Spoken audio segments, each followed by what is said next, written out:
Présent ce matin, je dis merci à mon papa. Nous donne l'opportunité de nous adresser au peuple de Dieu. 1 Corinthiens chapitre 5, verset 7. Faites disparaître le vieux levain afin que vous soyez une pâte nouvelle, puisque vous êtes sans levain, car Christ, notre Pâque, a été immolé.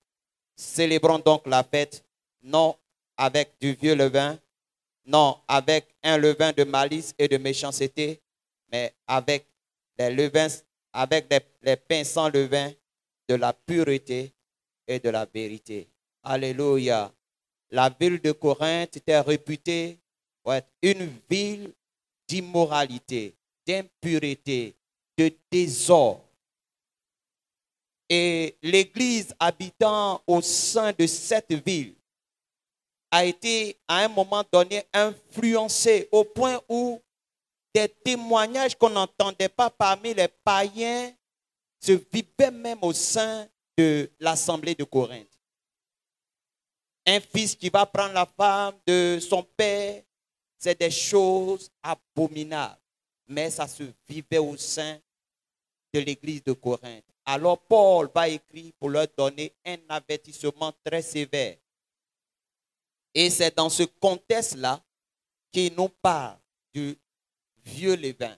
Quand on parle de levain, symbole de péché, symbole de la méchanceté, il dit, faites disparaître le vieux levain du milieu de vous, afin que vous soyez une pâte nouvelle. Car, selon la parabole de Jésus, on ne peut pas mettre un vin nouveau dans de vieilles outres. Le vin nouveau va briser les vieilles outres. Ça veut dire que si ton cœur n'est pas transformé, il peut y avoir des messages puissants. Des hommes de Dieu vont passer pour donner des révélations puissantes. Mais parce que tu n'es pas transformé, ces révélations-là, au lieu de te faire du bien, ça va te perdre. C'est-à-dire, on ne peut pas mettre du vin nouveau dans de vieilles outres. Il faut que le vin nouveau soit dans des outres neuves. Alléluia. Afin que non seulement les outres soient conservées, que ta vie soit conservée et que le vin aussi soit conservé, le don que tu as reçu soit conservé, la vie que tu as reçue soit conservée. Et le deuxième verset nous dit, célébrons donc la fête. Christ, notre Pâque, a été immolé. C'est Christ qui est notre Pâque. C'est pourquoi nous parlons de Pâque chrétienne. Quand on parle de Pâque chrétienne, cela veut dire Christ est notre Pâque. Or, Pâque veut dire délivrance. Pâque veut dire salut. Pâque veut dire sécurité. C'est Christ qui est notre délivrance. C'est Christ qui est notre sécurité. C'est Christ qui est notre paix. C'est Christ qui est notre joie.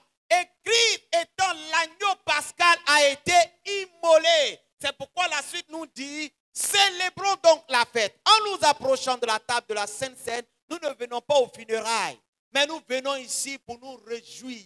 Nous venons pour célébrer la fête parce que Christ, qui est notre salut, notre délivrance, a été immolé. Et par son œuvre à la croix, nous avons la rémission de nos péchés. Nous sommes pardonnés. Alléluia.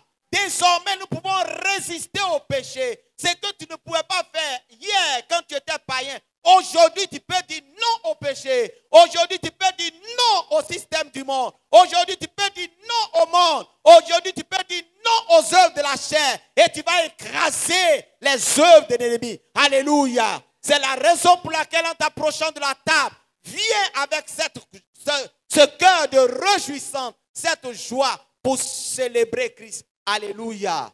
Car notre Pâque a été immolé.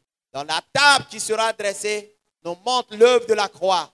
Jésus a tout accompli pour nous. Approchons-nous de cette table avec une grande joie.